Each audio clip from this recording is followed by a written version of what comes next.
mo yung halaman. Yung halaman. Kahit nakita. Kahit nakita. Hindi, i-ano na lang. I-control na lang. I-edit na lang. Okay na? 50 Okay na? Nakarecord niya po. Assalamualaikum warahmatullahi wabarakatuh. Allahumma shrah li sadri wa yassir li amri wahlul 'uqdatam min lisani yafqahu qawli. Faqala Allahu jalla wa ala ba'da a'udzu billahi minasy syaithanir rajim. Minal mu'minina rijalun sadaqu ma 'ahadallaha 'alaihi. Faminhum man qada nahbahu wa minhum may yantadhir wa ma baddalu tabdila. Amma ba'd, mga kapatid, ang khutbah ay umiikot lamang po sa pagpapasalamat sa Allah. Yan. At batid natin na ang Allah ay ang higit na eksperyensado at alam niya kung anong nangyayari at naganap sa atin. At siya'y tunay na nakakamasid ng lahat.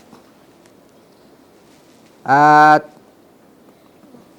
ang takbo ng mundo ay mula nung una at sa ngayon ay sunnatullahi ay hindi po nababago.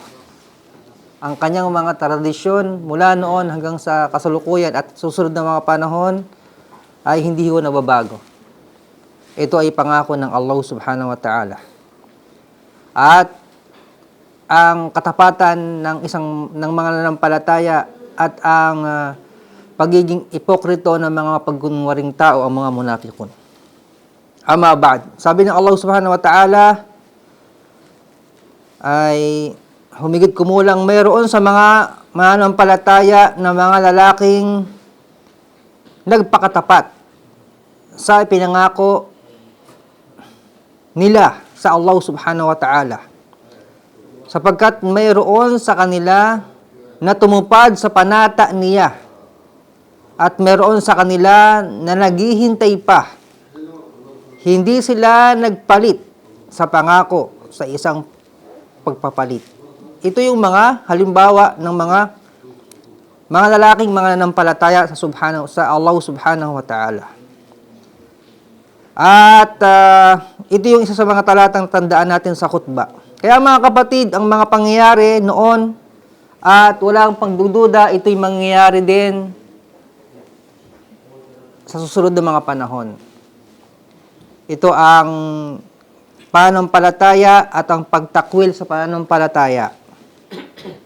Ang mga pangyayari ay dapat nating ipagpasalamat sa Allah subhanahu wa ta'ala. Alhamdulillah. At sa buod ng pag-uusap mga kapatid, ang pananampalataya sa Allah subhanahu wa ta'ala, nandito po ang hub wal bughd. Nandito ang pagmamahal ng dahil sa Allah at ang pagmuhi at ang kamuhian natin, ang kinamumuhian ng Allah subhanahu wa ta'ala. So, huwag natin kakalimutan at dapat natin tatandaan, ito ay sa ating kaibuturan ng ating pananampalataya at hindi sila gawa ng kasamaan. Alhamdulillahi Rabbil Alamin. Assalamualaikum warahmatullahi wabarakatuh.